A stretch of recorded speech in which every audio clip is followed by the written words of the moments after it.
Hello friend, ಎಲ್ಲಿಗೂ ನಮಸ್ಕಾರ. ಸುಮಾ ಅಡುಗೆ ರೆಸಿಪಿ ಚಾನಲ್ಗೆ ಸ್ವಾಗತ. ಈ ವಿಡಿಯೋನ ಕೊನೆಯ ತನಕ ನೋಡಿ, ಸ್ಕಿಪ್ ಮಾಡ್ದಲೆ.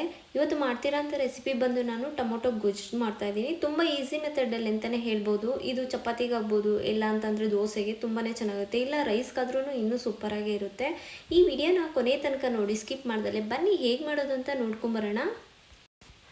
ಮೊದಲಿಗೆ ನಾನು ಇಲ್ಲಿ 4 ಟೊಮೊಟೊನ ತೊಗೊಂಡಿದ್ದೀನಿ. ಚೆನ್ನಾಗಿ ಹಣ್ಣಾಗಿರೋ ಅಂಥವನ್ನ ತೊಗೊಂಡಿದ್ದೀನಿ. ನಾನು ಇಲ್ಲಿ ಹುಳಿ ಟೊಮೊಟೊನ ನಾನು ತೊಗೊಂಡಿರೋದು. ಇದನ್ನು ನಾನು ಎರಡೆರಡು ಹೋಳಾಗಿ ಕಟ್ ಮಾಡಿ ಹಾಕೋತಾ ಇದ್ದೀನಿ, 4 ಟೊಮೊಟೊನ ಒಟ್ಟಿಗೆ.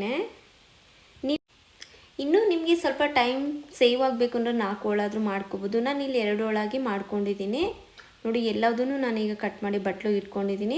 ಅದಾದ ನಂತರ ನಾನೀಗ ಮೊದಲಿಗೆ ಸ್ಟವ್ನ ಹಚ್ಕೊಂಡು ಒಂದು ಪ್ಯಾನನ್ನು ಇಟ್ಕೊಂಡಿದ್ದೀನಿ. ಸ್ವಲ್ಪ ಪ್ಯಾನು ಬಿಸಿ ಆಗ್ತಾಯಿದೆ ನೋಡಿ. ಬಿಸಿ ಆದ ನಂತರ ನಾನು ಇದಕ್ಕೆ 1 ರಿಂದ 2 ಟೇಬಲ್ ಸ್ಪೂನ್ ಅಷ್ಟು ನಾನಿಲ್ಲಿ ಸನ್ಫ್ಲವರ್ ಎಣ್ಣೆನ ಹಾಕೋತಾ ಇದ್ದೀನಿ, ಆಯಿಲ್ನ. ಈಗ ನಾನು ಒಂದೊಂದೇದಾಗಿ ಟೊಮೊಟೊನ ನಾವು ಹಾಕ್ಕೊಳ್ತಾ ಹೋಗೋಣ. ನೋಡಿ, ನೀವು ಹಾಕೋಬೇಕಾದ್ರೆ ಸ್ವಲ್ಪ ಮೀಡಿಯಮ್ ಫ್ಲೇಮಲ್ಲಿ ಇಟ್ಕೊಳ್ಳಿ, ಇಲ್ಲಾಂದರೆ ಸಿಮ್ಮಲ್ಲಾದರೂ ಇಟ್ಕೊಂಡು ನೀವು ಹಾಕೋಬೇಕಾಗುತ್ತೆ. ಯಾಕೆಂದರೆ ನಾವು ಎಣ್ಣೆ ಹಾಕಿರೋದ್ರಿಂದ ಸ್ವಲ್ಪ ಸಿಡಿಯೋ ಚಾನ್ಸಸ್ ಇರುತ್ತೆ, ಅದಕ್ಕೋಸ್ಕರ. ನೋಡಿ, ನಾನು ಎಲ್ಲವುದು ಟೊಮೊಟೊನ ಹಾಕ್ಕೊಂಡಿದ್ದೀನಿ. ಹಾಕೊಂಡ ನಂತರ ನಾನಿಲ್ಲಿ 1 ಗೆಡ್ಡೆಯಷ್ಟು ಬೆಳ್ಳುಳ್ಳಿನ ಚಿಪ್ಪೆ ತೆಗೆದು ನಾನಿಲ್ಲಿ ಹಾಕೋತಾ ಇದ್ದೀನಿ. ಇದಿಲ್ಲಾಂದರೆ ಒಂದು 5 ನಿಮಿಷ ನಾವು ಬೇಯಿಸೋಣ. ಈಗ ಒಂದು ಪ್ಲೇಟ್ನ ಮುಚ್ಚಿಡೋಣ. ನಾವೀಗ ಒಂದು 5 ನಿಮಿಷ ಬೇಯಿಸಿದ ನಂತರ ತೋರಿಸ್ತೀನಿ. ನೋಡಿ, ಈಗ 5 ನಿಮಿಷ ಆದ ನಂತರ ಇದು ಬೆಂದಿದೆ ಅಲ್ವಾ, ಇದನ್ನ ನಾವೀಗ ತಿರುಗಿಸ್ತಾ ಉಲ್ಟಾ ಮಾಡಿ ಹಾಕಬೇಕಾಗುತ್ತೆ. ನೋಡಿ, ಈ ಥರ ಎಲ್ಲದನ್ನು ಒಂದೊಂದೇ ಆಗಿ ನಿಧಾನಕ್ಕೆ ಉಲ್ಟಾ ಮಾಡಿ ಹಾಕ್ಕೊಳ್ಳೋಣ. ನಾನೊಂದು ಸ್ಪೂನ್ ಮುಖಾಂತರ ಆದರೂ ಮಾಡ್ಕೋಬೋದು ನೀವು, ಇಲ್ಲ ರೊಟ್ಟಿ ಎತ್ತ ದಬ್ಬೆಲ್ಲಾದರೂ ಮಾಡ್ಕೋಬೋದು. ಮತ್ತು ನಾನು ಮಾಡಿದ ನಂತರ ಇದನ್ನು ಒಂದು 5 ನಿಮಿಷ ಬಿಡ್ತೀನಿ.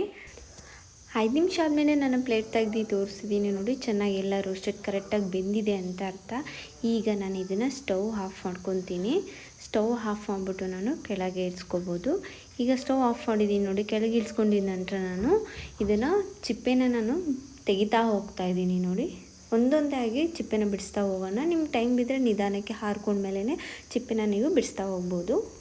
ಒಮ್ಮೆ ನೀವು ಈ ಸಲ ಈ ಥರ ಒಂದು ಸಲ ಟ್ರೈ ಮಾಡಿ, ಖಂಡಿತ ಎಷ್ಟು ಚೆನ್ನಾಗಿ ಬರುತ್ತೆ ಅಂದರೆ ತುಂಬಾ ಚೆನ್ನಾಗಿ ಬರುತ್ತೆ ಮಾತ್ರ. ಇದು ಚಪಾತಿಗೆ ಆಗ್ಬೋದು, ಇಲ್ಲ ದೋಸೆಗೆ, ಇಲ್ಲಾಂದ್ರೆ ರೈಸ್ಗೆ, ಯಾವುದಕ್ಕಾದರೂ ಚೆನ್ನಾಗಿರುತ್ತೆ. ಎಲ್ಲದೂ ನಾನು ಒಟ್ಟಿಗೆ ಟೋಟಲಾಗಿ ಚಿಪ್ಪೆನ ಬಿಡಿಸಿದಾಯಿತು. ನಂತರ ಎಲ್ಲ ಆಗಿದೆ. ಈಗ ನಾನು ಒಂದು ಸ್ಮ್ಯಾಶ್ ತೊಗೊಂಡು ನೀಟಾಗಿ ಎಲ್ಲ ಸ್ಮ್ಯಾಶ್ ಮಾಡ್ಕೊಳ್ತಾ ಹೋಗ್ತಾಯಿದ್ದೀನಿ. ಯಾಕೆಂದರೆ ತುಂಬಾ ನುಣ್ಣಗೂ ಬೇಡ, ಮೀಡಿಯಮಾಗಿ ಮಾಡಿಕೊಂಡ್ರೆ ಸಾಕಾಗುತ್ತೆ, ಬೇಗ ಬೇಗ ಆಗುತ್ತೆ. ಇಲ್ಲ ನೀವು ಈ ಥರ ಮಾಡ್ಕೊಳ್ಳಿಲ್ಲ ಅಂದರೆ ಮಿಕ್ಸಿಲಾದ್ರೂ ರುಬ್ಕೋಬೋದು.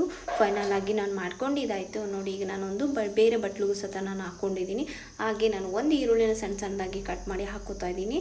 ನಂತರ ನಾನಿಲ್ಲಿ ಸ್ವಲ್ಪ ಕೊತ್ತಂಬರಿ ಸೊಪ್ಪನ್ನು ಸ್ವಲ್ಪ ಕಟ್ ಮಾಡಿ ಹಾಕ್ಕೊತಿದ್ದೀನಿ. ನಂತರ ಇಲ್ಲಿ ಒಂದು ಹಸಿಮೆಣ್ಸಿನ್ಕಾಯಿನ ಸಣ್ಣದಾಗಿ ಕಟ್ ಮಾಡಿ ಅದನ್ನು ಹಾಕ್ಕೊತಿದ್ದೀನಿ. ಹಾಕ್ಕೊಂಡು ಸ್ವಲ್ಪ ರುಚಿಗೆ ತಕ್ಕಷ್ಟು ಉಪ್ಪನ್ನು ನಾನಿಲ್ಲಿ ಸೇರಿಸ್ಕೊಳ್ತಾ ಹೋಗ್ತಾಯಿದ್ದೀನಿ. ಹಾಗೆ ಸ್ವಲ್ಪ ಒಂದು 1/4 ಸ್ಪೂನಷ್ಟು ನಾನಿಲ್ಲಿ ಖಾರದ ಪುಡಿನೂ ಸ್ವಲ್ಪ ಸೇರಿಸ್ಕೊಂಡು ನೀಟಾಗಿ ಮಿಕ್ಸ್ ಮಾಡ್ಕೊಳ್ತಾ ಹೋಗೋಣ.